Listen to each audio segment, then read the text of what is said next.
இன்றைக்கி குக்கரில் புளி சாதம் செய்ய போகிறேன். அதுக்கு இவ்வளோ புளி எடுத்து ஊற வச்சுங்க. 3 டம்ளர் அரிசி ஊற வச்சுருக்கிறேன். அதுக்கு இவ்வளோ புளி எடுத்து ஊற வச்சுக்கோங்க.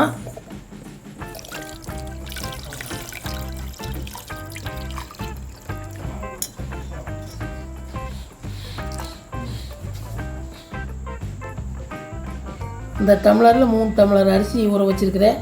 எடுத்து இப்படி அரை மணி நேரம் ஊற வச்சுக்கோங்க. நான் ஊற வச்சுட்டேன். புளி சாதத்துக்கு முதல்ல ஒரு பொடி அரைச்சிக்கலாம். அதுக்கு 1/2 ஸ்பூன் உளுந்தம்பருப்பு, 1 ஸ்பூன் மல்லி, 1 ஸ்பூன் கடலைப்பருப்பு, ஒரு 1/2 ஸ்பூன் வெந்தயம் இதெல்லாம் போட்டு சும்மா எண்ணெய் ஊற்றாத வறுத்து பொடி பண்ணிக்கலாம். அடுப்பு பற்ற வச்சு வடைச்சட்டி வச்சுக்கோங்க. இதெல்லாம் போட்டு வறுத்துக்குங்க.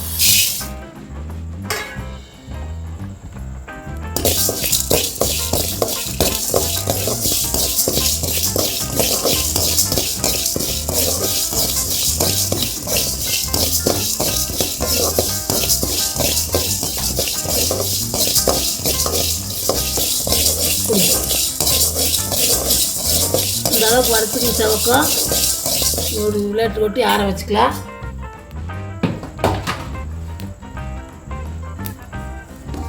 ஆற வச்சுக்கலாம். கொட்டி ஆறிட்டு பொடி பண்ணிக்கலாம். புளி இந்த அளவுக்கு கரைச்சி வச்சுக்கோங்க. சக்கையை வடித்து தாளிச்சிக்கலாம். சாப்பாடு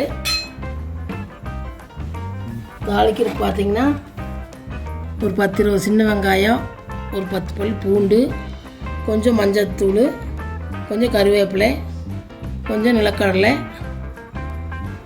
மிளகாய் ஒரு 5 மிளகாய், 1 ஸ்பூன் கடலைப்பருப்பு, ஒரு 1/2 ஸ்பூன் உளுந்தம்பருப்பு, அரைச்ச பொடி முதல் வறுத்தோம்ல அதை அரைச்ச பொடி இதெல்லாம் போட்டு எப்படி செய்யணும்னு காமிக்கிறேன். நாங்கள் வெங்காயம் சேர்த்தும் செய்வோம். நீங்கள் வெங்காயம் வேண்டாம்னா விட்டுடலாம். அடுப்பு பற்ற வச்சுக்கோங்க. குக்கரை வச்சுக்கோங்க. குக்கரில் தான் இன்றைக்கி செய்ய போகிறேன். எண்ணெய் ஊற்றிங்க. தேவையான அளவு எண்ணெய் ஊற்றிங்க. நல்லெண்ணெய் வேணாலும் ஊற்றிங்க. நான் கடலை எண்ணெய் தான் ஊற்றுறேன்.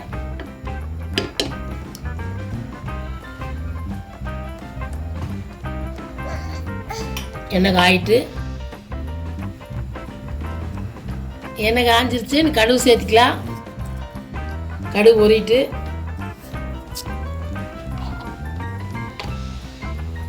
கடலைப்பருப்பு உளுந்தம்பருப்பு சேர்த்துக்கலாம்.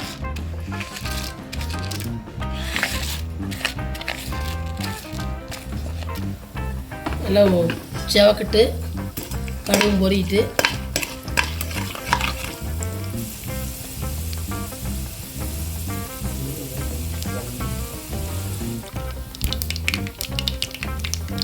கடுகு பொரிஞ்சிருச்சு. கடலைப்பருப்பு செவந்துருச்சு. நீ நிலக்கடலை சேர்த்துக்கலாம். இது கொஞ்சம் பொரிட்டு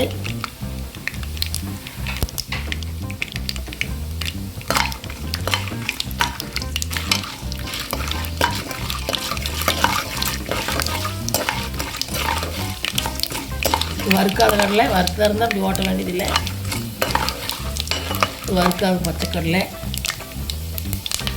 கொஞ்சம் எண்ணெயில் பொரிட்டு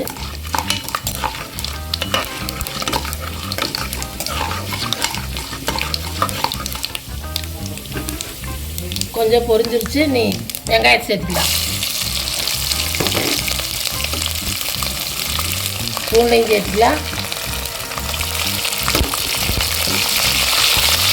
வெங்காயம் போது நல்லா வதங்கிட்டு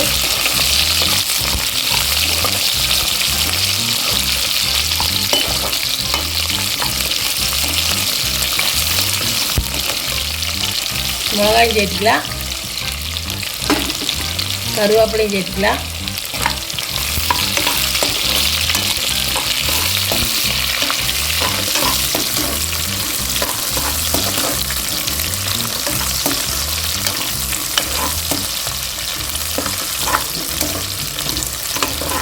நல்லா வதங்கிட்டு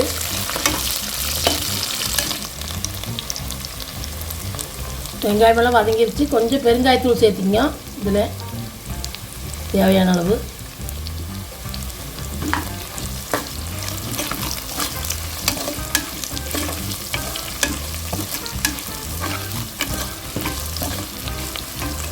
புளி தண்ணி சேர்த்துக்கலாம். நல்லா வதங்கிடுச்சு. நல்லா கொதிக்கிட்டு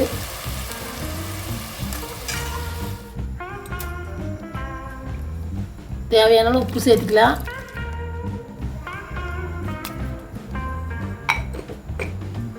மஞ்சத்தூள் சேர்த்துக்கலாம். நல்லா கொதிக்கிட்டு நல்லா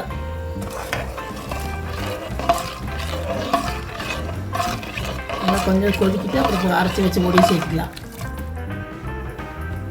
கொஞ்ச நேரம் கொதிக்கிட்டு புளி ஊற்றி நல்லா கொதிச்சிருச்சு. நீங்கள் அரைச்சி வச்ச பொடியை சேர்த்துக்கலாம்.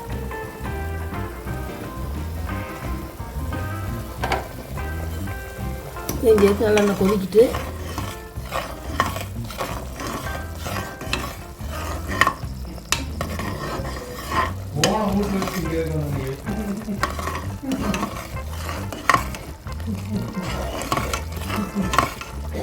நல்லா பொடி போட்டு கலக்கிட்டுக்கணும்.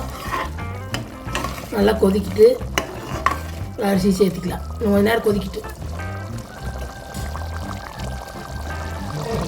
பொடி போட்டு நல்லா கொதிச்சிருச்சு.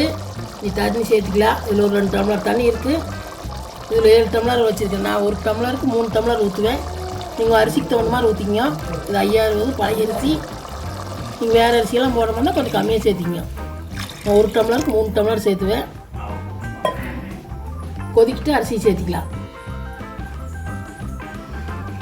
அரிசி போட்டு ஒரு கொதி வந்துடுச்சு. நல்லா கலக்கி விட்டுங்க. உப்பு காரமெல்லாம் பார்த்துக்குங்க. மூடி போட்டு 3 விசில் விட்டுக்கலாம். குக்கர் தகுந்த மாதிரி விட்டுங்க. நான் 3 விசில் விடுவேன். 3 விசில் விட்டுக்கலாம். சாப்பாடு 3 விசில் விட்டு விசில் அடங்கிருச்சு. எடுத்து பார்த்துக்கலாம்.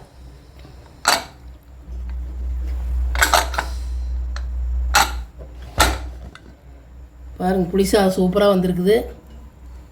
நீங்கள் இந்த மாதிரி இந்த அளவு போட்டு செஞ்சு பாருங்க. வளவளன்னு சூப்பராக வந்திருக்குது.